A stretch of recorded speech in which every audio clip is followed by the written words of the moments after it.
good, guys? Welcome back to Ron's Rides. Welcome back to the channel, and welcome back to another windy day here at Maserati Alfa Romeo of Daytona Beach, where in front of me we have this for one more time.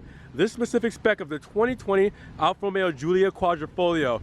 We've taken our first look at the 2020 model. We've taken a drive in the 2020 model in our last video, and now we're going to talk about the things that Alfa Romeo could have done better with the Giulia Quadrifoglio. Now, I did this for the 2020 Giulia models, the 2.0 models, and I said here are the things that I feel like Alfa could have done better with this vehicle, given from what I've heard from you guys and from what I think personally as well. So we're doing the same thing with the 2020 Giulia Quadrifoglio.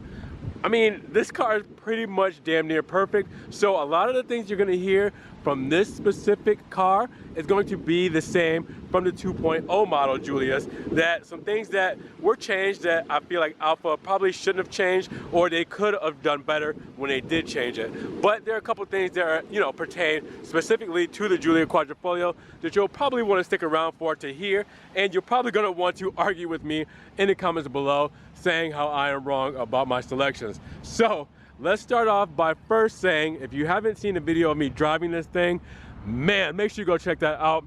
505 horsepower, twin turbo V6. All right, this does 191 for your top speed, and your 0 to 60 in 3.7 seconds. This is a monster. All right, and I took it for a drive, did my first impressions of the 2020 model, and I really love it. Let's talk about what I feel Alfa Romeo should have done differently with the 2020 Giulia Quadrifoglio. Now, my first bit of constructive criticism is on the exterior. I have two things on the exterior that I wish Alfa Romeo would have changed or added. One, we talked about it before, all right? The bi-xenon headlights are old technology. Alfa deserves a little bit better. We deserve full LED headlights for the Alfa Romeos. Now, what you're seeing is the LED running light there, but the bi-xenon headlight, as it looks good, as it does its job, it is very old technology as far as lighting goes. There's so much better systems for lighting, full LED lighting. You guys have seen it in the Audis and the BMWs, and I mentioned that, and also in Mercedes. I mentioned that because those are the German rivals that this car goes against, and this has the older technology for the headlights. You think about Maserati's full matrix LED headlights and what they're capable of. You say Alfa Romeo should have that same privilege of having that technology in their head beams. So again, yes, they look good.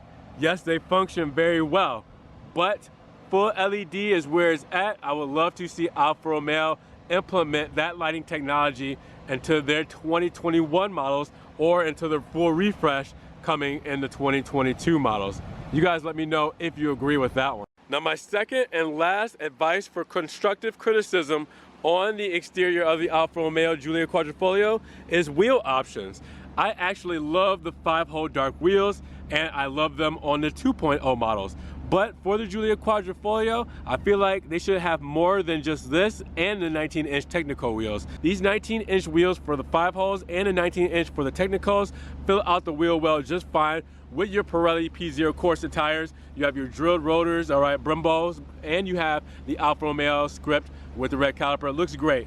All of this looks great. I feel like for the Giulia Quadrifoglio, you should probably have at least 3 wheel setups, not just 2 to choose from, especially because you can get a 5-hole dark hole wheel for the 2.0 Giulias, which doesn't make this as special. So you only have 1 wheel that's really essentially for the Giulia Quadrifoglio, and that is the 19-inch Technical wheels. Other than that, you can get the same kind of wheel over on the 2.0s. Nothing against the 2.0s, but since this is a special car, you would like to see a little bit more of a special wheel, or more options as far as wheel choices instead of one or the other. Now again, only 2 things on the exterior, but 3 on the interior that I want to bring up that I feel like Alfa Romeo could have done a little bit better for this Giulia Quadrifoglio. So hopping inside, as you guys can see, all the new updated goodies, like the steering wheel, all right, like the center control layout, for the buttons, the nice shifter with the perforated leather and stitching. I mean, this thing is marvelous inside, beautiful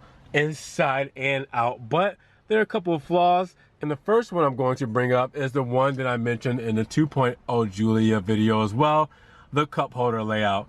We know that you can have the door go over a solid piece of door, go over the top of the cup holders to make it more flush, a sleeker design and just look aesthetically pleasing. But for the open cup holder design for 2020, that is the only way you're able to have any of your Giulia models. Now the Stelvios, I mean, those get the door still, so you still get the shutting door over the side. So imagine this being one big piece of carbon fiber just shutting over with the aluminum lever there, and just looking really nice, just really sharp, and just it really fills out the look of this whole new center console and just brings everything together. But I feel like this open cup holder design kind of breaks things up, and then you got like this, you know, I guess a little bit of stowage here. It just kind of, it feels awkward, especially when you kind of got one USB 2.0 floating here and then nothing here, and it's over to the side, and then you have your 12 volt. Like, it just doesn't look as good as it could. I think that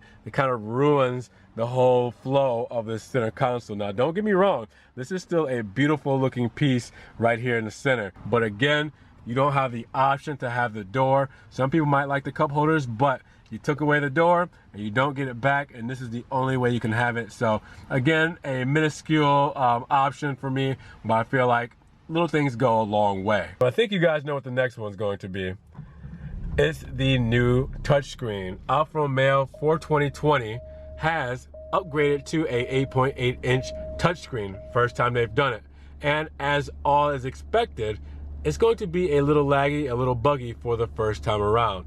There's no exception for this Giulia Quadrifoglio, as it doesn't work as well as you would like it to. It's a little slow, it's a little laggy, as you can see. We went over this plenty of times in the 2.0 Giulias.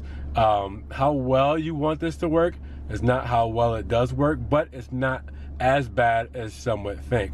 Again, for the first time year, I think they did a pretty good job, and it's over-the-air updates, which means they can do software updates to help improve this performance on the screen, make everything just a little bit more, you know, fluent as far as, you know, menu changes and entering things as far as selections and buttons. I think they'll do a very good job at that. But I mean, it takes time. It takes time to get the system right.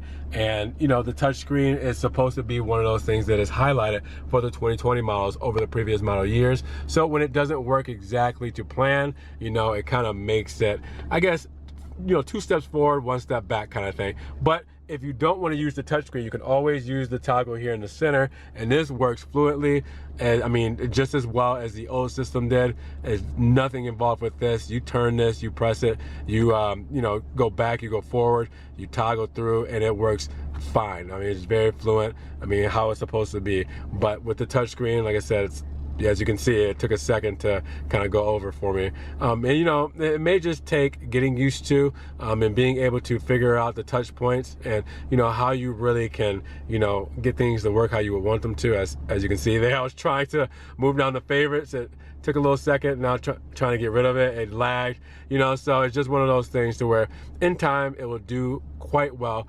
But when you do get to the dealerships, don't be too surprised when you do see these behaviors from the touchscreen on the 2020 Alphas. And the fifth and final thing that Alfa Romeo could have done better with the 2020 Giulia Quadrifoglio. Can you guys guess? Because you have said this so many times.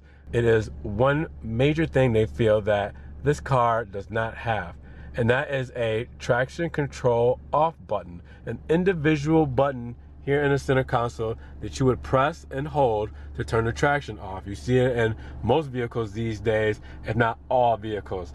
But for the Alfa Romeos, the 2.0s, and the Quadrifoglios, you do not see a traction off button. Now, for the Quadrifoglio, there's a different kind of setup.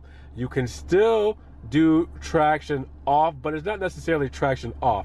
When you turn it to race mode, all right, we turn the toggle and then we turn and hold, and we're in race mode, all right? That's when things change up. You see the yellow menu there, and you see it go into race mode on the screen here. So we'll show you again, and then we'll show you exactly what I mean by it's kind of like the traction off. So we're gonna go over to the performance of the vehicle here for the vehicle information, all right? And you'll be able to see exactly what race mode is doing. So for race mode, all right, you have your torque limiter off, all right? You have your steering at sport, you have your shifting at race, your exhaust valves are open, your gas pedal is at race, and your torque vectoring is at drift. all right? Not necessarily traction off, but your torque vectoring is going to give you the, you know, ability to drift. Now, that's not exactly the same thing. It's not like turning the traction off. Now, you have your ESC off here, but outside of race mode, that stuff goes back to normal. As you can see, the lights are back to normal. Your DNA here, your torque vectoring's at sport, but it's not at race. Again, it's just, it doesn't help you do what you're trying to do, accomplish what you're trying to do when you turn the traction control off. So you guys have said day in and day out that this car needs an individual traction control off button, all right? I understand. I'll put it in the video.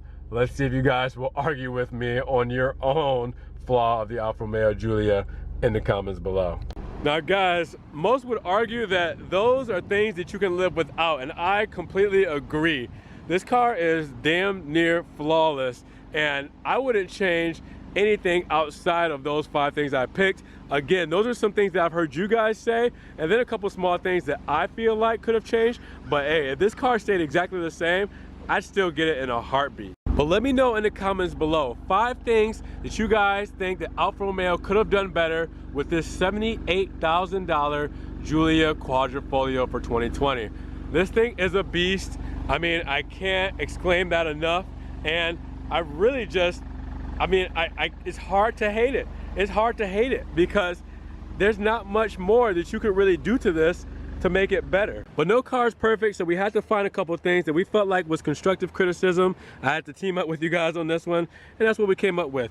But let me know down in the comments below, what do you think? Do you agree with the list? Do you disagree with the list? And if you do agree, let me know why. If you don't agree, let me know why. And let me know some things that I could have added or taken off of this list. Again, it's a short list, but it had to have been said by someone who wants to put out a very transparent, honest review of this car. We've dissected the Giulia Quadrifoglio pretty well, I feel like, in 3 videos, and now it's just time for this to find a buyer and someone to enjoy this thing, have fun, and just really accept it for what it is. Now with that said, if you guys enjoyed the video today, make sure you give it a thumbs up. Giving it a thumbs up helps get it up in the rankings. More people can see it, and we can have a bigger discussion on 5 things we think that the Alfa Romeo Giulia Quadrifoglio could have done better. Now if you guys want to help support the channel, make sure you check out the links down below. I have a one-time link donation for my PayPal in case you guys want to click on that and donate $1 or $2 to the channel. You can also do a Patreon subscription as well, or check out the Ron's Rise merch. You get Ron's Rise t-shirts, stickers, hoodies, everything like that to help support the channel. You can also check out the social media, Facebook, Snapchat, Instagram. I mean, everything that I post on there, so you guys can see all the Alfa Romeo, all the Maserati, and all the Ferrari content before or even if it doesn't make it to this channel. Make sure you subscribe to the channel, click that notification box so you get these videos straight to your inbox. And with that said, guys, be blessed, drive safe, and we'll talk to you guys in the next Ron's Rise video. Peace.